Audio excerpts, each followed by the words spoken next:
El sistema nervioso. El sistema nervioso es una red de tejidos que transmite información a través de unidades llamadas neuronas. Estas neuronas son células que tienen como función coordinar las acciones a través de señales eléctricas y químicas que se transmiten de un extremo al otro del cuerpo. Origen del sistema nervioso. Se forma a partir de la placa neural, una zona engrosada del ectodermo embrionario. La notocorda y el mesenquima paranxial induce la diferenciación de la placa neural del ectodermo subyacente. El tubo neural se diferencia en el sistema nervioso central, formado por el encéfalo y la médula espinal. La cresta neural proporciona células que forman mayor parte del sistema nervioso periférico y el sistema nervioso autónomo, formados por ganglios autónomos craneales y raquídeos, entre otras estructuras. La neurulación. Formación de la placa neural del tubo neural. Comienza durante el estadio 10 del desarrollo 22-23 días en la región del cuarto al sexto par de somitas. Aquí 2/3 craneales de la placa y el tubo neural hasta el cuarto par de somita en dirección caudal corresponde al futuro encéfalo. El tercio inferior de la placa y el tubo neural corresponde a la futura médula espinal. La función del pliegue neural y la formación del tubo neural se producen en la dirección craneal y caudal hasta que solo quedan unas zonas pequeñas de ambos extremos. La abertura craneal o neuroporo rostral se cierra en el día 25 aproximada y el neuroporo caudal o inferior los hace 2 días después. El cierre de neuroporos coinciden con la aparición de la circulación vascular sanguínea para el tubo neural. Las paredes del tubo neural aumentan de grosor para formar el encéfalo y la médula espinal. El conducto neural forma el sistema ventricular encefálico y el conducto central de la médula espinal. Desarrollo de la médula espinal. El tubo neural por debajo del cuarto par de somitas da lugar a la médula espinal.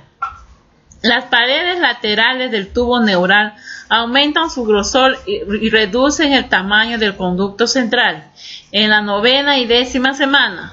Al principio, la pared del tubo neural está formada por neuroepitelio columnar pseudoestratificado grueso. Forman la zona ventricular donde provienen las neuronas de microglia.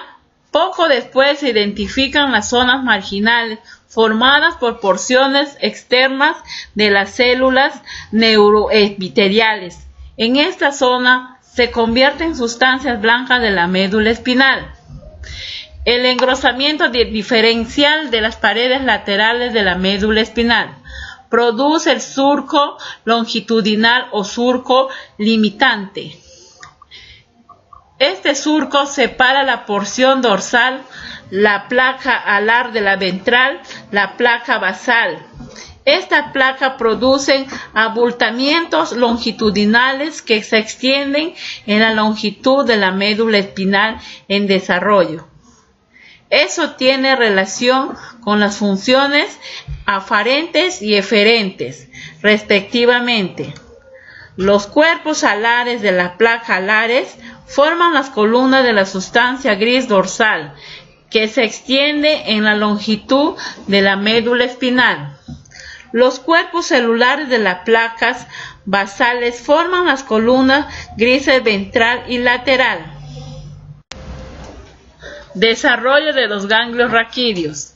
Las neuronas unipolares en los ganglios raquídeos producen las células de la cresta neural.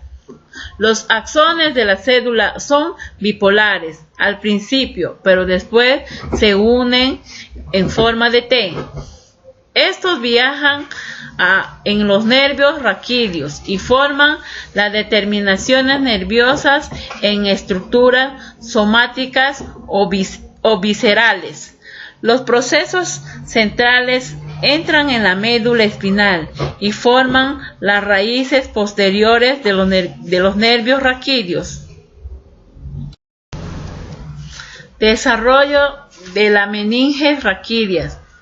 El mesenquima que rodea el tubo neural se condensa para formar una membrana o meninges primitiva. La capa externa aumenta de grosor para formar la duramadre.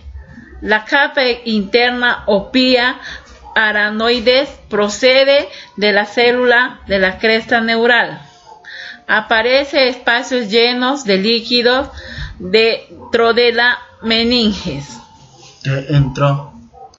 Desarrollo del encéfalo. El tubo neural craneal al cuarto par de somitas da origen al encéfalo. Las funciones de pliegues craneales en la región craneal y el cierre del neuroporo rostral forman 3 vesículos encefálicas primarias de las que se origina el encéfalo: el prosencéfalo, el mesencéfalo y el romboencéfalo.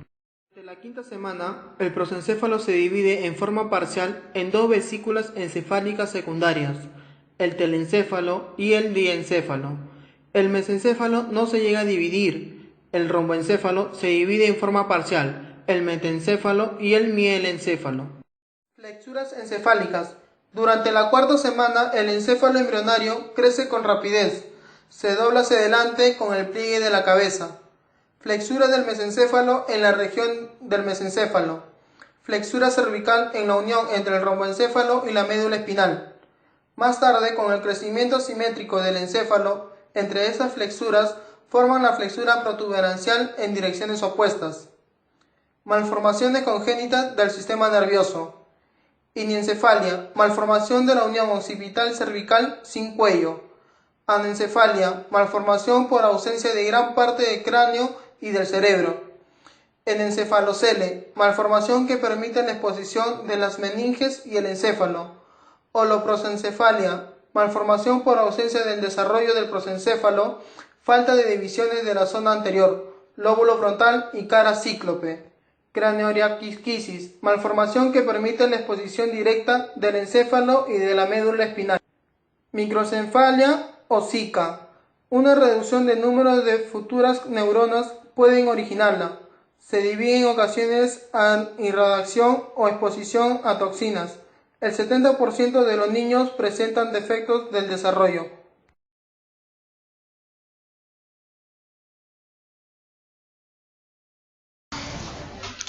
El sistema nervioso, el más completo y desconocido de todos los que forman el cuerpo humano, asegura, junto con el sistema endocrino, las funciones de control del organismo, capaz de recibir e integrar innumerables datos procedentes de los distintos órganos sensoriales para lograr una respuesta del cuerpo. El sistema nervioso se encarga por lo general de controlar las actividades rápidas. Además, el sistema nervioso es el responsable de las funciones intelectivas, como la memoria, las emociones o las voliciones. Su constitución anatómica es muy compleja y las células que lo componen, a diferencia del resto del organismo, carecen de capacidad regenerativa. A continuación, se dará a conocer todo lo relacionado con el sistema nervioso central. El ser humano está dotado de mecanismos nerviosos, de los cuales recibe información de alteraciones que ocurren en su ambiente externo e interno y de otros, que le permite reaccionar a la información de forma adecuada. Por ejemplo, estos mecanismos ve y oye, actúa, analiza y organiza y guarda en su encéfalo registros de sus experiencias. Estos mecanismos nerviosos están configurados en líneas de comunicación llamadas en su conjunto sistema nervioso.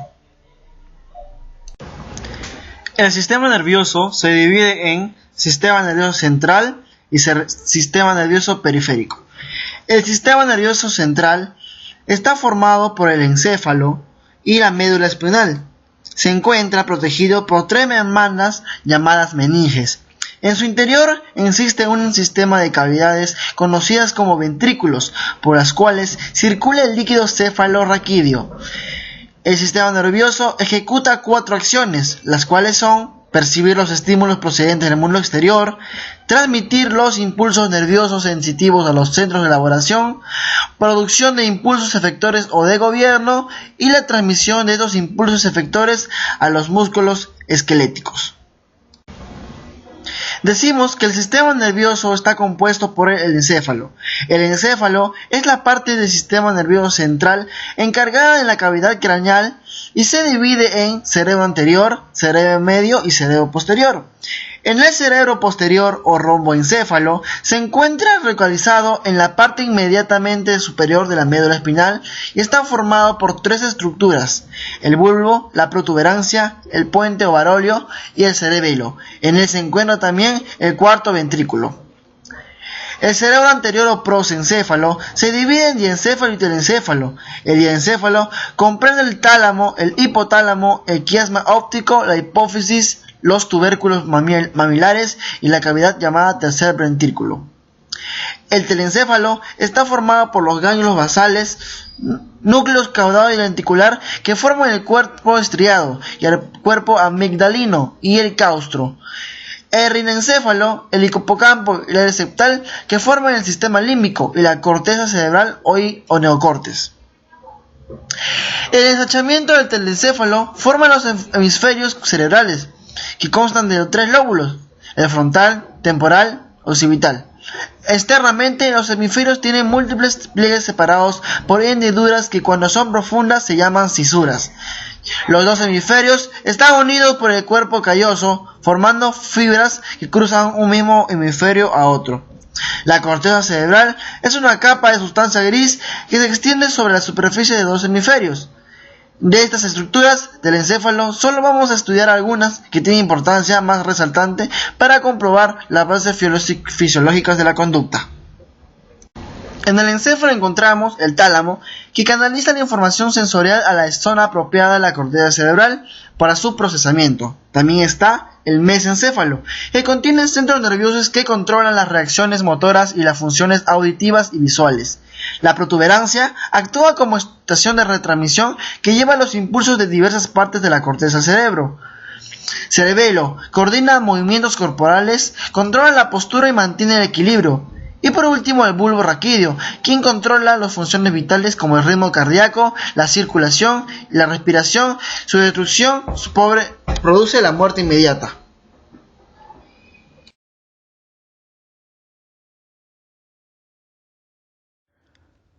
La médula espinal es una masa cilíndrica de tejido nervioso que ocupa el conducto vertebral. Tiene 40 o 45 centímetros de longitud y se extiende desde el agujero occipital, donde se continúa con el bulbo, hasta la región lumbar. Está protegida por las membranas meningeas, pía madre, aracnoides y dura madre, y por el líquido cefalorraquídeo, desde la región de la segunda vértebra lumbar, donde termina la médula, hasta el cóccix descendiente, un filamento delgado. Este llamado filum terminale, y las raíces de los nervios sacros y lumbares, formando un manojo de fibras que recibe el nombre de cola de caballo. De la médula salen 31 pares de nervios que le dan un aspecto segmentado: 8 cervicales, 12 torácicos, 5 lumbares, 5 sacros y un coccígeo. La médula está compuesta por una sustancia gris formada por cuerpos neuronales y por la sustancia blanca formada por fibras mielinizadas ascendentes y descendentes. Las fibras ascendentes constituyen los haces ascendentes, que son sensitivos y conducen los impulsos que reciben de la piel, los músculos y las articulaciones a las distintas zonas cerebrales. Las fibras descendentes constituyen los haces descendentes, que son motores y conducen los impulsos que provienen de los centros superiores del cerebro a otros que radican en la médula o bien a los músculos y las glándulas.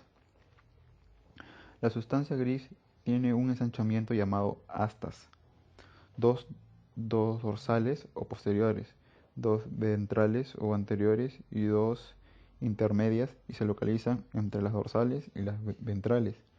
Las astas dorsales contienen neuronas que controlan las respuestas motoras del sistema nervioso autónomo, y las ventrales, neuronas motoras cuyos axones terminan en músculos del sistema domático. En el centro de la sustancia gris y a lo largo de ella hay un pequeño canal lleno de líquido cefalorraquídeo. Otro aspecto anatómico importante de la médula es que hay neuronas que sirven de conexión entre las fibras sensitivas y las motoras, lo que dan origen a respuestas reflejas que no necesitan ser ordenadas por los centros cerebrales. Las funciones que cumplen la médula son: es un centro asociativo, gracias al cual se realizan actos reflejos; es una vía de doble dirección, de la periferia a los centros cerebrales sensitiva, de los centros cerebrales a la periferia motora. Asimismo, el sistema nervioso se divide también en el sistema nervioso periférico, y a su vez, este se divide entre el sistema nervioso autónomo y el sistema nervioso somático. Sistema nervioso periférico, formado por nervios y neuronas que parten del sistema nervioso central y se esparcen por todo el organismo. Su función principal es la de conectar miembros y órganos al sistema nervioso central. Es decir, coordina y regula los órganos internos a través de respuestas involuntarias. La diferencia entre el sistema nervioso central y el sistema nervioso periférico radica en que este último no está protegido por la barrera hematoencefálica o por huesos, estando en este sistema más expuesto a sufrir daños o exposiciones a ciertas toxinas. El sistema nervioso periférico es el encargado de conectar los órganos sensoriales en los centros nerviosos, y los centros nerviosos son los órganos efectores a través de los nervios.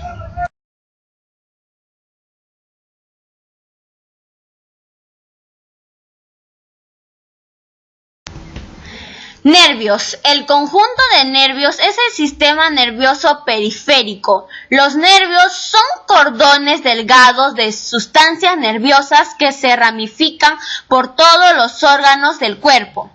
Los nervios se clasifican en nervios sensitivos. Transmiten información procediente solo de los órganos sensoriales. Nervios motores. Envían órdenes a los órganos efectores. Nervios mixtos. Contienen axones de ambos tipos, sensitivos y motores.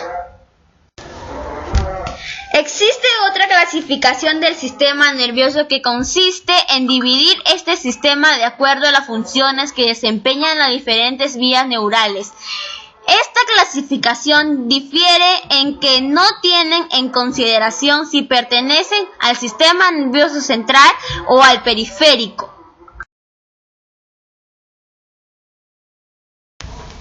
Nervios espinales, que son los que envían información sensorial, tacto o dolor, el tronco y las extremidades hacia el sistema nervioso central a través de la médula espinal.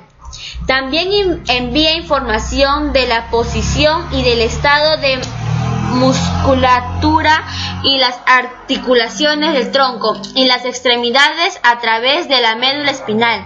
Reciben órdenes motoras desde la médula espinal para el control de la musculatura esquelética. Son un total de 31 pares de nervios, uno de cada dos partes o raíces, una sensitiva y otra motora. Parte sensitiva es la que lleva los impulsos desde los receptores hasta la médula espinal. La parte motora es la que lleva los impulsos desde la médula espinal hasta los efectores correspondientes, siempre que tienen que tomar en cuenta los nervios raquídeos. Nervios craneales que envían información sensorial procedente del cuello y la cabeza hacia el sistema nervioso central. Reciben órdenes motoras para el control de la musculatura esquelética del cuello y la cabeza. Y son 12 pares de nervios craneales. Este sistema se encarga de recoger y transmitir la información detectada por los sentidos y de enviar instrucciones que permiten el movimiento voluntario de los músculos.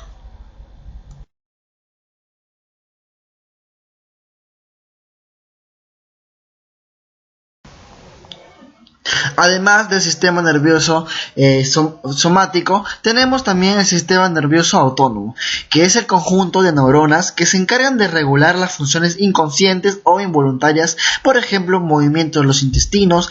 Este sistema autónomo se subdivide en dos. Es así entonces que el sistema nervioso autónomo se divide en sistema nervioso simpático, en el cual se encarga de la inervación de los músculos lisos, el músculo cardíaco y las glándulas de todo el organismo. Su función se puede considerar relativamente independiente del sistema nervioso somático, pues cuando se destruyen las conexiones con el sistema nervioso central y la porción periférica del sistema nervioso autónomo, todavía siguen funcionando las estructuras inervadas por él. Sin embargo, esta independencia no es total, ya que la actividad del sistema nervioso autónomo puede ser aumentada o disminuida por el sistema nervioso central, en particular por la corteza cerebral. Una de las funciones del sistema nervioso simpático son: estimula la sudoración, acelera y fortalece la función cardíaca, activa el sistema nervioso somático para favorecer la contracción muscular, estimula la oxigenación provocando la broncodilatación, redirecciona la sangre hacia el corazón, músculos y el sistema nervioso, mejora la visión del entorno produciendo miosis, estimula las glándulas suprarrenales para la descarga de adrenalina. En los hombres es el sistema encargado de provocar la excitación sexual y la posterior eyaculación. La siguiente división es el sistema nervioso parasimpático, el cual se encarga de controlar las funciones y actos involuntarios. Los nervios que lo integran nacen en el encéfalo, formando parte de los nervios craneales, motor ocular común, facial, glosofaríngeo y vago. En la médula espinal se encuentra a nivel de las raíces sacras. Se encarga de la producción y el restablecimiento de energía corporal. El neurotransmisor de este sistema en la sinapsis neuronal pre- y postganglionales es la acetilcolina, que actúa en los receptores muscarínicos y nicotínicos. Los centros nerviosos que dan origen a las fibras preganglionales del parasimpático están localizados tanto en el encéfalo como en el plexo sacro, en la médula espinal. Estas fibras nerviosas se ramifican por el territorio de algunos nervios craneales, como el nervio facial, nervio vago y por los nervios pélvicos en el testo sacro. Algunas funciones del sistema nervioso parasimpático son: favorece la vasodilatación, activa las funciones secretorias del aparato urinario y digestivo, regula la excitación sexual, provoca la secreción o broncoconstricción respiratoria y produce la contracción del esfínter del iris, miosis. Neurona. La neurona es la célula fundamental y básica del sistema nervioso. Es una célula alargada especializada en conducir impulsos nerviosos. Están especializadas en la recepción de estímulos y conducción de impulsos nerviosos en forma de potencial de acción, entre ellas o con otros tipos celulares como, por ejemplo, las fibras musculares de la placa motora. Características: derivada del neuroblasto o neurona madre, carece de capacidad reproductiva, generan y conduce cambios eléctricos en forma de impulsos nerviosos. Se estima que el sistema nervioso dispone de 100.000 millones de neuronas, de las que más del 60% se encuentran situadas en la corteza cerebral. Partes de la neurona. Soma, conocido también como pericarión, es la porción central de la célula en la cual se encuentra el núcleo y el citoplasma perinuclear. Aquí se lleva a cabo la integración de toda información obtenida en las dendritas. Axón, prolongación alargada que se origina en el cuerpo celular por la cual viaja la señal nerviosa como un impulso eléctrico. El axón transmite a otras células el mensaje resultante de la integración. El grosor del axón se relaciona directamente con su velocidad de conducción. Dendritas son la terminación sensitiva aferentes de la neurona. Se podría decir que actúan como antenas que reciben los contactos de otras células.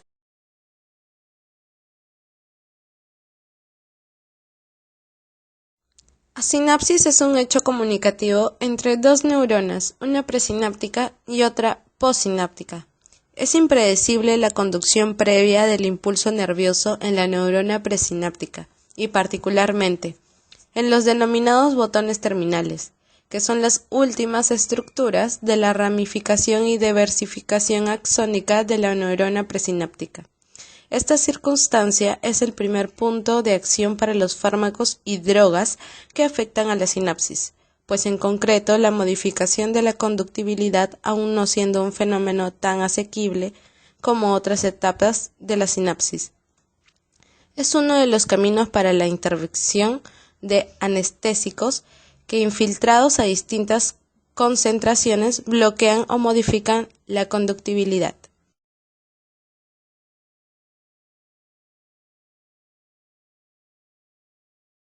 Tipos de sinapsis. Sinapsis eléctrica. Una sinapsis eléctrica es aquella en que la transmisión entre la primera neurona y la segunda no se produce por la secreción de un neurotransmisor, como en la sinapsis química, sino por el paso de iones de una célula a otra a través de uniones gap, pequeños canales formados por el acoplamiento de complejos proteicos basado en conexiones y en células estrechamente adheridas. La sinapsis química se establece entre células que están separadas entre sí por un espacio de unos 20 a 30 nanómetros, la llamada hendidura sináptica.